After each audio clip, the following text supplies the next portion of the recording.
everyone, this is the Sun Woman, and I just want to welcome you to my channel.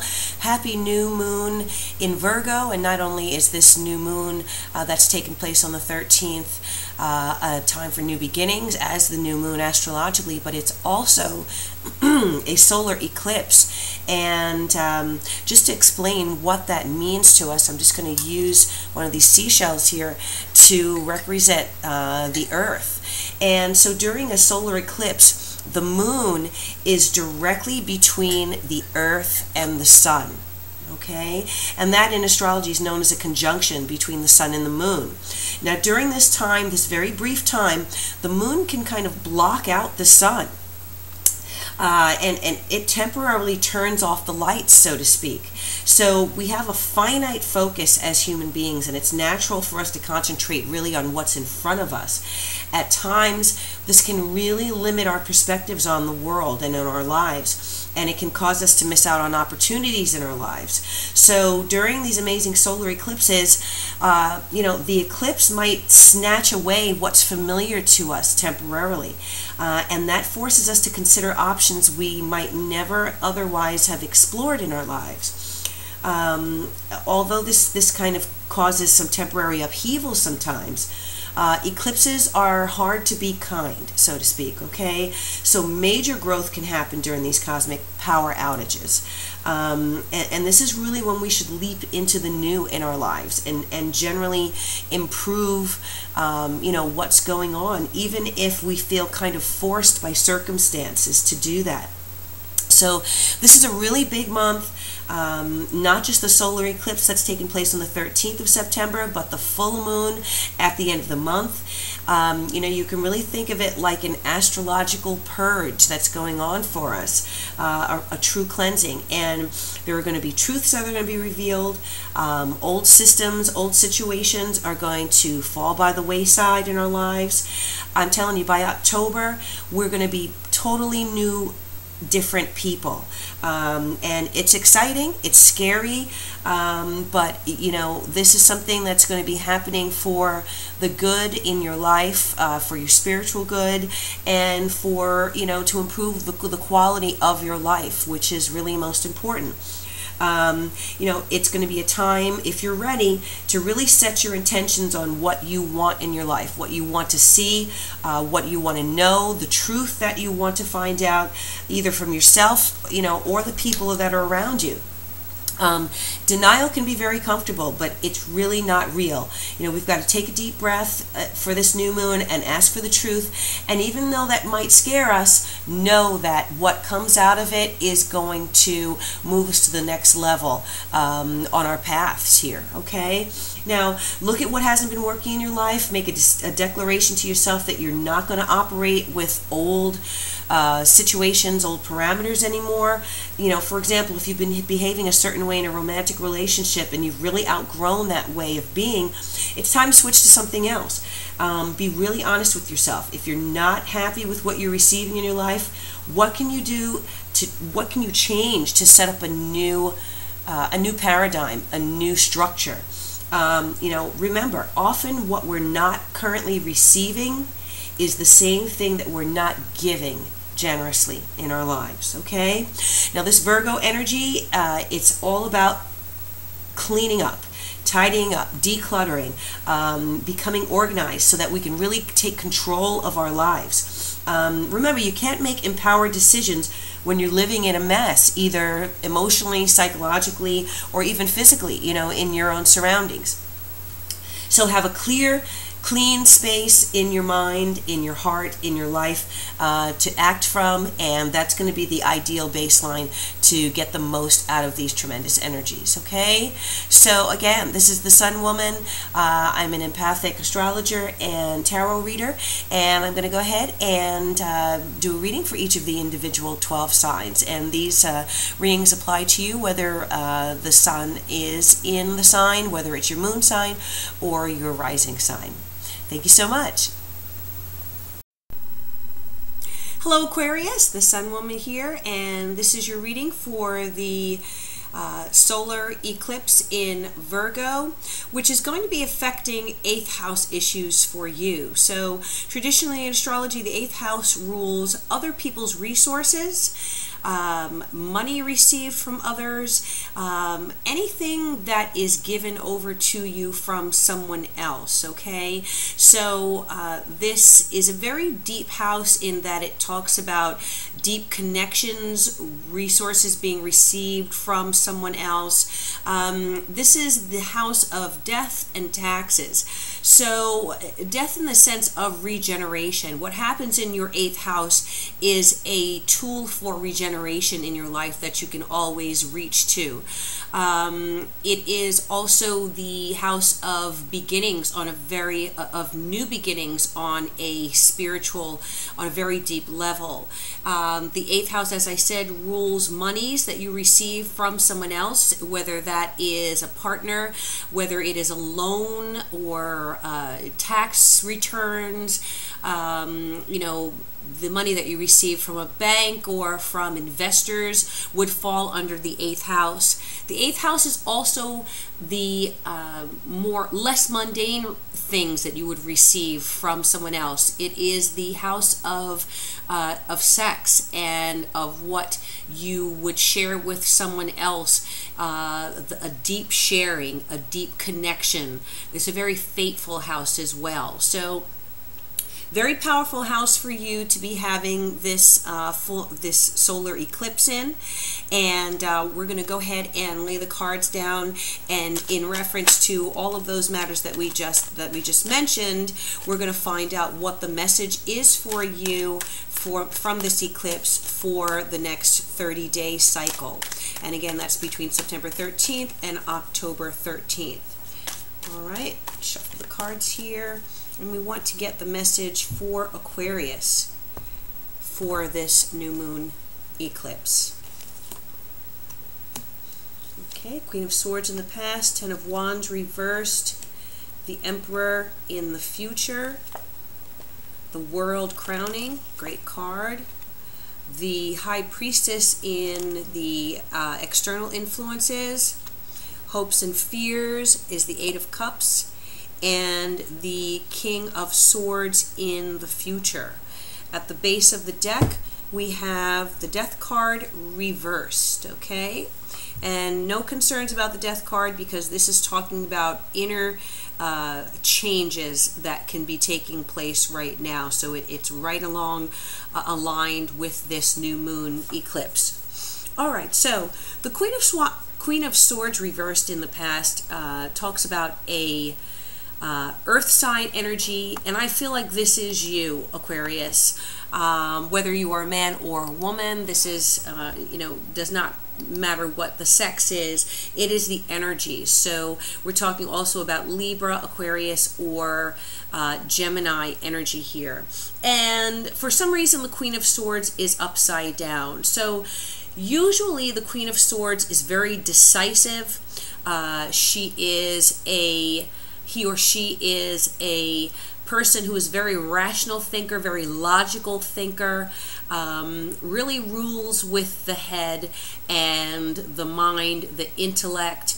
It is someone who may have had some past disappointments in an emotional, in their emotional life, could be divorced or widowed in the past, who has experienced, you know, some of the obstacles, some of the difficulties in life, and who has grown through those experiences into a very strong and powerful person, okay? Has been able to look back and analyze what's gone on before in their life, and to really take those experiences and to use them as tools to create and recreate his or her own life. Very decisive person. Now, in the reversed position, what we have here is the Queen being indecisive, okay? There's some reason that she is blocked right now from being able to make decisions in his or her life. There may be a holding on to the past here, not being able to cut ties from a situation. Again, this is 8th house concerned, so it could be connection to someone else with whom a great deal was shared. And the Queen of Swords, it has experienced some heartbreak. With the Queen of Swords reversed, she is kind of still in the throes of that heartache, of that separation, perhaps, of that loss. So you're coming out of this past 30-day cycle, the last month, with this energy still kind of carrying it into this new moon cycle. But with the 10 of Wands reversed here, it looks like you are looking to now release your burdens, okay? There's been a lot of pressure on you, a lot of heavy responsibility, and frankly, it's time to let it go. This is what this is telling you. It's time now, in this period right now, to start letting go of these weights that you've been carrying, these restrictions, these burdens that you've been carrying.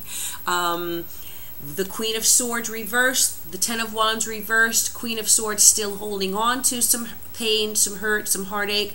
The 10 of Wands telling you now it's time to start dropping these weights and letting them go, letting them disperse so that you can move on to the next cycle of your life. 10s are always talking about the end of a cycle, the culmination of experience to now move on to something fresh and new.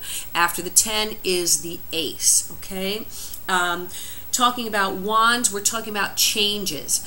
Changes going on in your life, and the need for movement and the need for transformation in your life. So time to let these things start happening. The Emperor is here in the future position, and the Emperor can represent several things. It can represent the influence of a man in your life who is a very strong masculine character, who is a CEO type, the owner of a business. He is a very wise and determined and focused decision maker. Can rule over a situation, whether it is a business or whatever the case might be, is definitely in control and knows how to manage people and things and knows how to make things happen.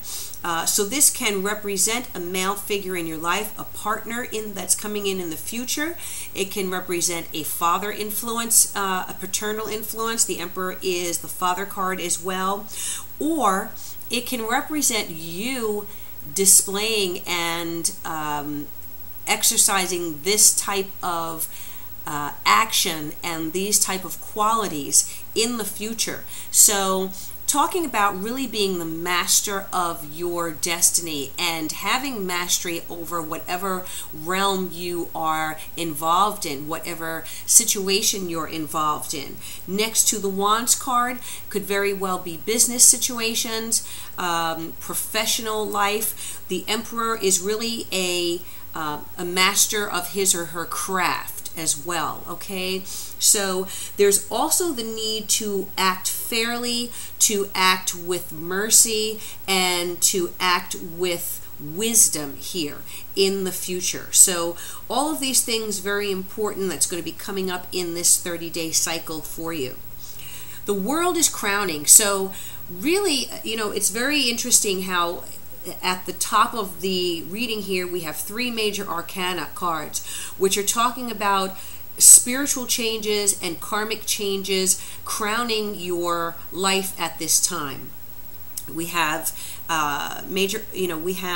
court cards at the ends here, the beginning and end, and then we have pip cards here in the middle. But crowning, we have major arcana, which always talks about karmic situations, spiritual situations that are kind of outside your control, but that are moving things in your life for the greater good in your life. Crowning you is the World, and the World is one of the most wonderful cards that can come up, especially in this position, Aquarius, because it tells you that you are at the top of the world.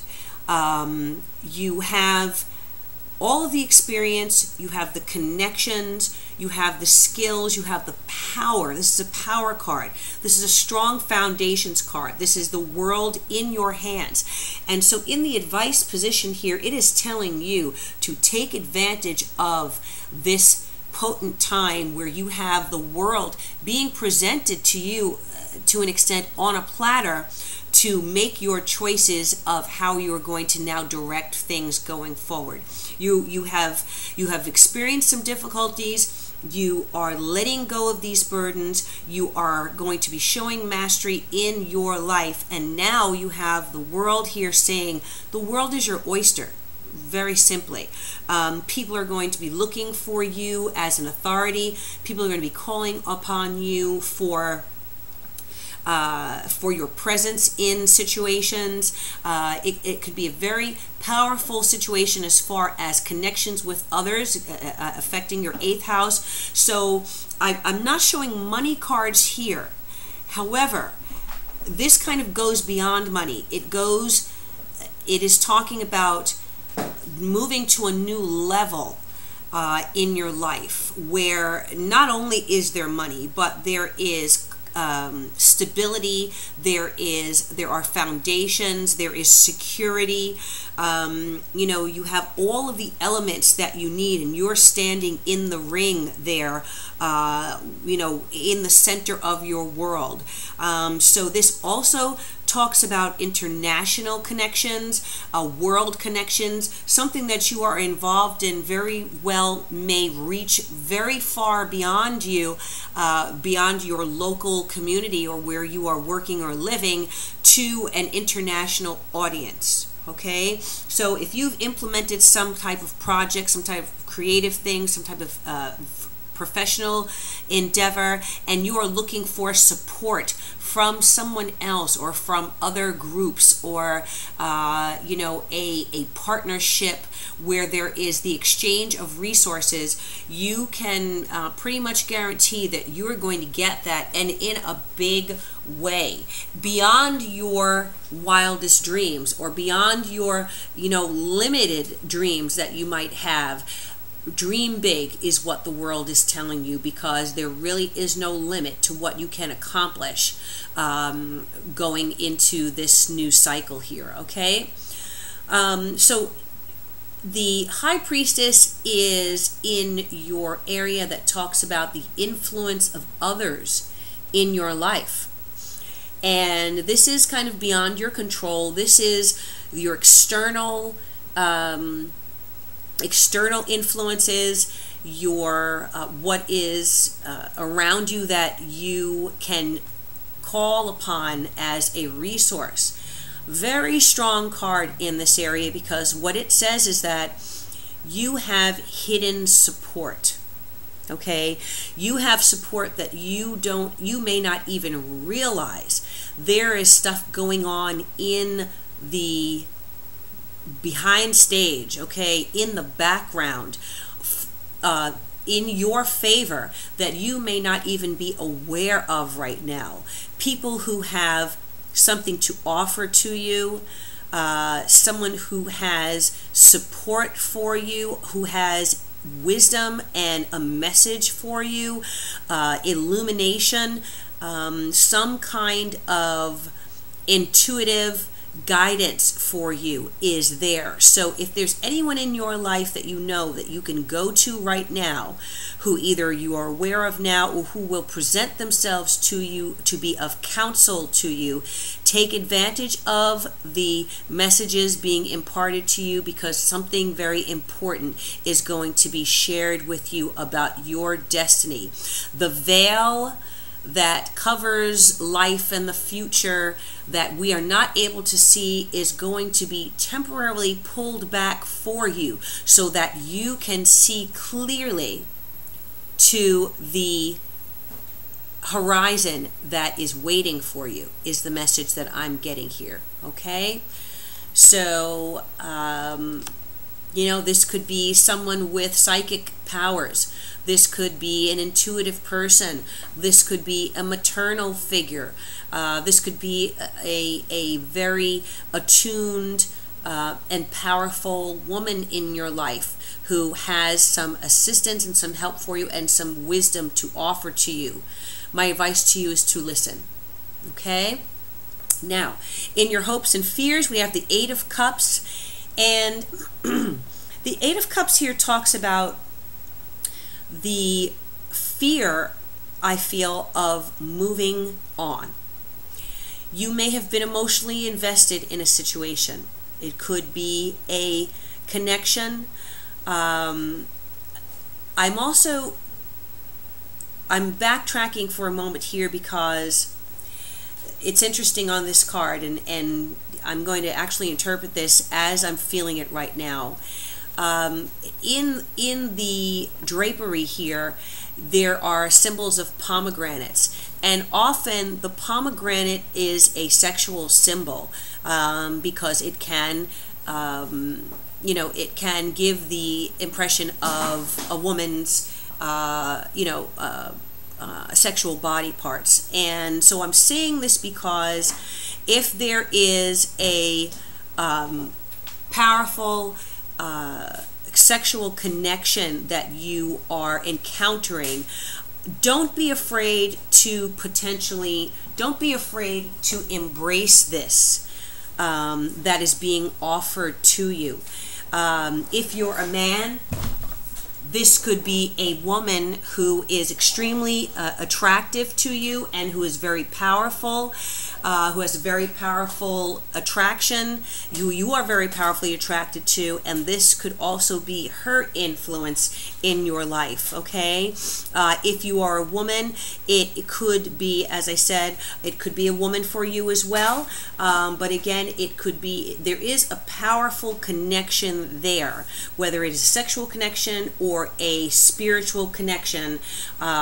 Definitely take this into consideration. So again, the Eight of Cups talking about possibly moving on from something that you were invested in. And, we are connected to things in our lives, but we need to be ready to move on when it is time to move on to something better for us. And if you have experienced a separation, if you experienced some type of heartache, you are now releasing that difficulty. Do not be afraid to walk away from the situation. If you look at this card here, you have what looks like a solar eclipse. There's the moon, and it's being darkened there, okay, partially darkened. Very powerful here to connect with that solar eclipse we have. So do not be afraid to walk away from something that you invested emotionally in, because what is being brought to you, you have no clue at this point how large this is going to be and how great in your life. What I feel like in the near future, and right next to this Eight of Cups is a King of Swords reverse. This may be the person that you were connected to, that you were separated from, or you are going to be separated from, possibly, who you may decide to walk away from. And I feel that this King of Swords, when the King of Swords is right side up, he is, very similar to that Queen of Swords, very decisive, very rational, very logical, very intellectual, can really be determined and make moves and make them based on wisdom and strength of decision, analysis of a situation, analysis of all the facts, and making balanced decisions. He can wield that sword very mercifully and very swiftly to make those decisions, far-reaching decisions. When he's upside down, his energy is blocked for some reason. He's unable to make a decision. He's unable to be decisive. Something is holding him back.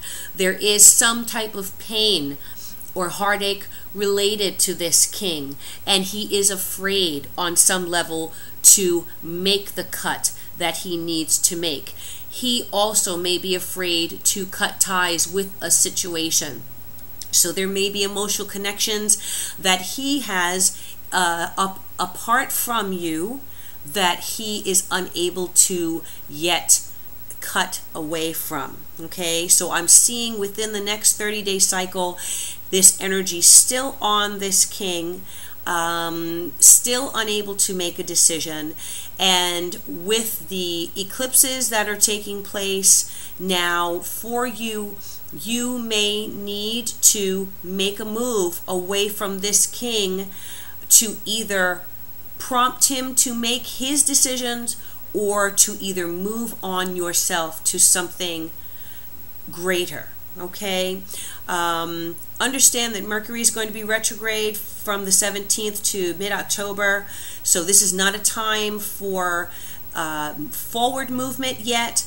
You want to kind of continue to make your plans and not really, you know, sign on the dotted line or form any contractual relationships or situations, because things are still unstable the next month and things may change very quickly. Okay, so you want to wait till Mercury comes back forward and until the eclipses are done, and then once they are finished, that energy is going to settle down and you'll be able to make decisive moves. But know that within this 30-day period, there is some information that's going to come to light for you that's going to allow you to move on to the next level, and that level is going to be a higher level for you. Okay, now very interesting enough, the death card is here at the base of the reading. The death card is reversed, and so it is talking about not being able to yet make the changes that you need to make, which is just, you know, repeating what I just said. This is a period where the changes are coming, but you're still going to have to move slowly. There still are blocks here. The energy is still going to be a little stagnant, but understand that Mercury retrogrades are here in order to make you analyze and rethink situations and pull back from something to kind of reconnect with yourself away from the outside world and rethink your position. So you are going to be rethinking things in your life. The eclipse is touching again on your 8th house, which is talking about deep connections. There may be as I said, the 8th house is the house of death. So in that context, you may be thinking about allowing something to die in order to have something else be reborn. Okay? And the energy would be appropriate for that. So you are in this pre-birthing stage in this area of your life right now. All right, so what I like to do is I like to also pull one card, Aquarius, from the Tao Oracle deck and get kind of a conclusion, summation of the message that was given through the tarot reading, and see what the exclamation point on this message is for you, Aquarius. And the card that I am pulling here for you, Aquarius, is, wow, keeping still. Keeping still is the card that you've received. And it's the number 52, and keeping still is just a tremendously powerful message here, and aligns with the tarot messages. The keywords here are meditation, self-renewal, composure, detachment, self-acceptance, equanimity, and serenity. All right, Aquarius, so what this is saying to you is that it is time for you to pull back, to analyze your situation, not to move yet, not to, take action necessarily, but to take advantage of this death card, which is reversed, to embrace the stagnant energy, okay? To embrace it and focus it not on the outside world and your connections with other people, but on yourself. And meditate, concentrate on renewing your own energies, your own power. Keep your composure no matter what happens around you, no matter what you've experienced, whatever heartache you have experienced. Use that Aquarian power of detachment from the situation to stay balanced. And I'm getting the Wheel of Fortune I'm seeing in my mind as I'm looking at the back of this card here. Stay within the center of the wheel as it turns, whether it's turning down or whether it's turning up, whether you are down or whether you are up on top of the world. You must stay centered in the middle. And in order to do that, you have to keep still and let things revolve around you, because what goes up will come down, okay? And what goes down will come up again. Okay, so accept yourself, accept the experiences that you have been through. Know again that you have been through them for a reason, and face things with a sense of detachment and serenity. Instead of taking action, stay detached and wait for the energies to right themselves and for things to calm down before you make any moves. And you'll find that when it's time for you to make your moves, you will do them with power, with the healthy energy behind you, and with a peaceful heart that you have made the decisions that were the right ones for you to make, and not impulsively. Okay? Thank you so much, Aquarius. I hope that this reading has resonated with you and helped you. If you would like to get more information on a personal level, you can book a private reading with me. Go ahead and click on that link that's in my information box there, and that will take you to my website, and you'll be able to book a personalized reading with me. Have a wonderful new moon in Virgo eclipse cycle here, Aquarius. Use that Aquarian power of intellect and logic and rationality and detachment to guide you in this topsy-turvy month that we're going to have here. And you'll find that when you come out the other end, you'll come out a new person, empowered. Thank you so much.